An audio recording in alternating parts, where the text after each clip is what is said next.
Hello and welcome to Branding for Impact, a podcast of bite-sized branding and business tips to help you make an impact your own way.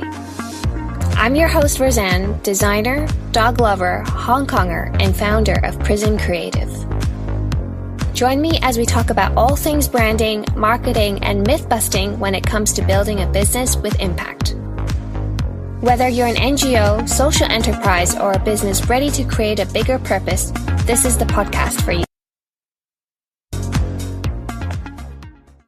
This year was for me, like I'm sure for many of you, a constant rinse and repeat of rest, work, huge personal life changes, stress, and getting used to new normals. I mean, I don't even really know what new normal means anymore. This definition of normal seems to change with each passing day.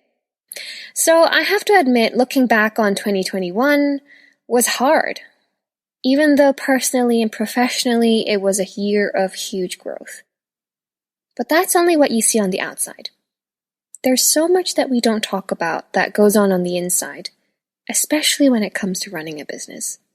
So much celebrating the triumphs. The entrepreneurial life just looks so glamorous, right? But no one really talks about the self-doubt and the setbacks. I mean, where's the award for simply getting through the year? So I just wanted to give you a huge pat on the back for simply getting through yet another year of the pandemic, and to tell you you're not alone in your struggles. And don't believe everything you see on social media. I want to get real with you here and share some of the lessons I've learned in 2021. Some that were easy, some not as easy. And I hope listening to this will give you what you need to celebrate and honor 2021 and look into 2022 with optimism and strength. If you're an introvert like me or tend to shy away from the spotlight, these first few lessons might resonate with you. When I entered 2021, I had one goal in mind. I felt it was time to carve my own path.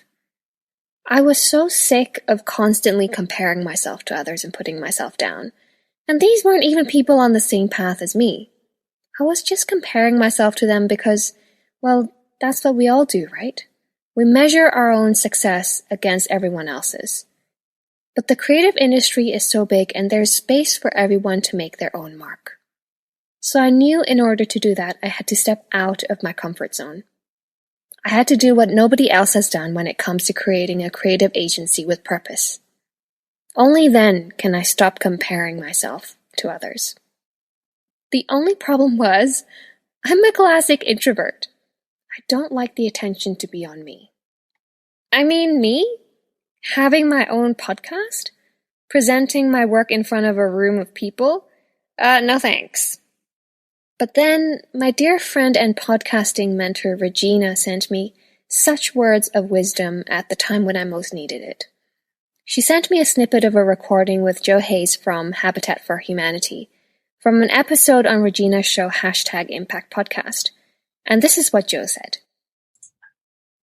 I mean, stepping out of your comfort zone is something that I feel very strongly about. I think when you start to frame it as stepping out of a safe space, then it makes it really scary. And so for me to kind of overcome even the idea of fears, what I might fear in life, I can't really cope with that. I don't want to cope with that, the fear of being afraid. So I see comfort zone as something that can be continually expanded. And that makes it easier for me to be able to do new things, take on new challenges. Expanding your comfort zone. Isn't that so comforting? This one small shift in perception can bring such a big change in how we feel towards the unknown. Suddenly, I didn't feel so afraid anymore, because I knew it was a time for expansion, and it can be as little or as big of a step as I make it out to be, because it's actually just all in my head. So Joe, Regina, thank you. This introvert is that little bit braver because of you. This next lesson I'm about to share is something I know many of us struggle with: asking for support. I have always been someone who refuses to ask for and receive help. Part of it is because I don't want to be a burden on others, but I think a small part of it is actually fear as well. I don't want to tell people about big plans because, well, in case it flops, at least no one knows about it, right? Then I wouldn't look like such a big failure. I see you nodding because I know you've been there too.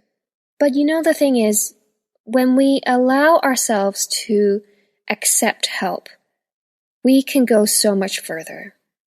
When I was putting together our online event, I felt so overwhelmed. I thought, oh my God, how could I pull this off? Who am I to do this? No one would care. Until I just gave myself a reality check and went, this is so silly. I don't have to do this alone. So I reached out to my network to ask for help, and help started pouring in. Whether it was providing these amazing food hampers to our VIPs, securing a meeting space, getting technical support, helping to spread the word, or even just cheering me on the day. I was so overwhelmed with the number of people who showed up for me before, during, and after the event. I actually thought that no one would show up. And I'm so grateful for everyone's support, and I am so glad now I asked for help when I needed it. Asking for help is not a sign of weakness. We all need help and support at some time. It's about being resourceful and working smarter rather than harder.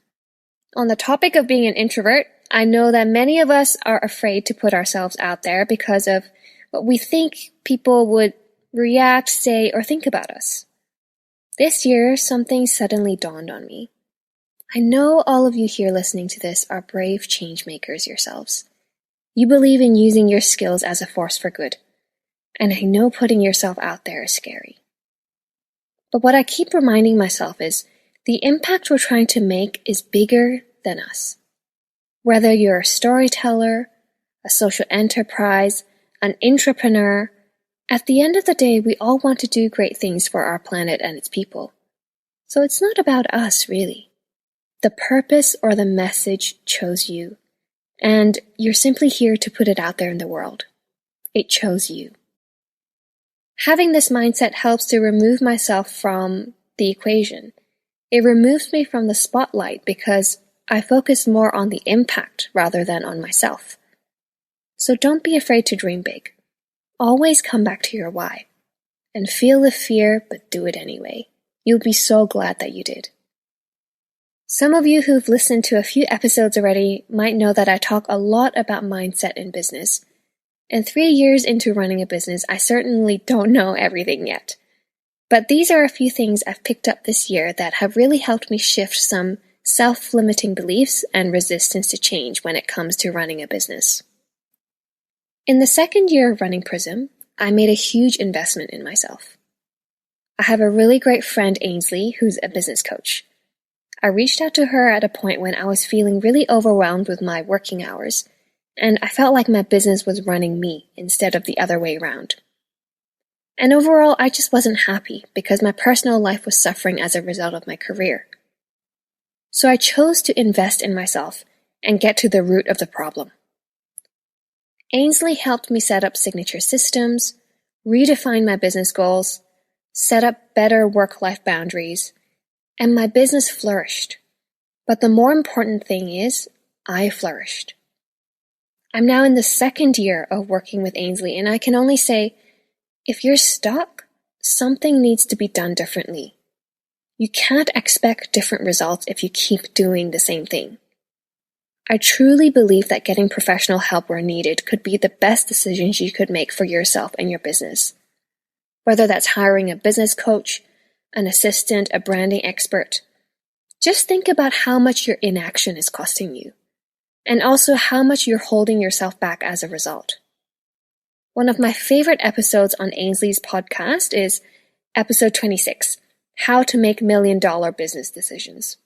Go check it out if you're ready to step it up in 2022 and build a business based on pleasure and purpose. I've linked the episode in the show notes. As an introvert, I really don't enjoy networking, as I've mentioned. I find the idea of having to make small talk to a complete stranger in a room full of even more strangers absolutely terrifying. So I've found my own way of networking instead. Coffee meetings. I'm much more comfortable sitting down for a coffee or a lunch with someone than being put in the spotlight. And if you feel the same, I really recommend you to try it too. Nowadays, I find networking more like relationship building and bringing value rather than simply transactional. And I do really look forward to these coffee or lunch dates. So the lesson I would like to share here is, if something doesn't suit you, find a way to make it work for you. Just because that's how it's always been done doesn't mean you have to do it in the same way. If the pandemic has taught us anything, it's that we can plan all we want, but at the end of the day, things don't always go to plan. I've really come to trust the timing of things because of this. I think so often we're stuck with thoughts like, why didn't I get that project? This should have happened. It shouldn't be like this. Now we can resist all we want, but sometimes things just don't work out even if you've put in your all. And very often they actually didn't work out as we expected for good reason. And we just have to accept and surrender and really trust that the right things for us won't pass us by. So trust the timing of things. It'll really help to relieve some of the pressure that you put on yourself. And on this note, don't forget to enjoy the journey. As an ambitious business owner, I'm always jumping onto the next task. I forget to celebrate the small things. Heck, I even forget to celebrate the big things. But look at where you're standing today and think back to the time when you wish you had all the things that you have today. Don't forget to celebrate what you have now. And don't forget to celebrate each other as well. I'm so grateful for all the friends around me who remind me to celebrate myself and all those wins along the way. This final part of today's episode, I want to talk about self-care. I know it's been a huge topic of discussion, especially since the pandemic, and it really goes to show we can't take care of others and our businesses without first taking care of ourselves. I've picked up a new productivity hack called time blocking, where I literally fill up my schedule by the hour of exactly what I'll be doing that day. This really helps to set up my week and say no to things that I should be turning down because I can physically see that I don't have time for it. So often we fill our bucket up with so many things, wondering how we got to this state. But are those priorities actually yours, or are they someone else's?